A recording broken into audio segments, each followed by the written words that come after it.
গুম প্রতিরোধ ও প্রতিকার আইন 2026-এর খসড়া নীতিগত ও চূড়ান্ত অনুমোদন দিয়েছে মন্ত্রিসভা।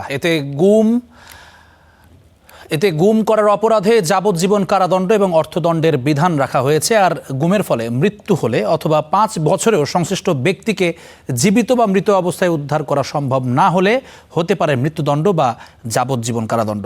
এছাড়া অত্যাবশ্যকীয় ওষুধের তালিকা এবং ওষুধের মূল্য নির্ধারণ পদ্ধতি 2026 বাতিলের প্রস্তাব অনুমোদন দেওয়া হয়েছে এই মন্ত্রিসভায়।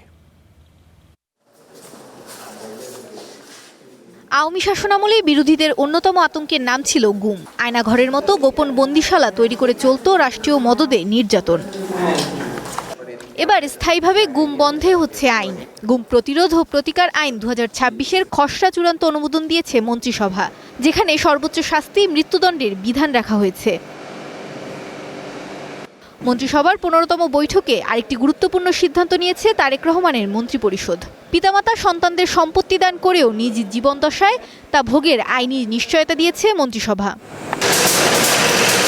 এদিকে অত্যাবশ্যকীয় ঔষধের তালিকা ও ঔষধের মূল্য নির্ধারণ পদ্ধতি 2026 বাতিলের প্রস্তাবনা অনুমোদন পেয়েছে। মানসম্মত ও সাশ্রয়ী মূল্যে ঔষধ জনগণের কাছে নিশ্চিত করতে এই সিদ্ধান্ত নিয়েছে সরকার।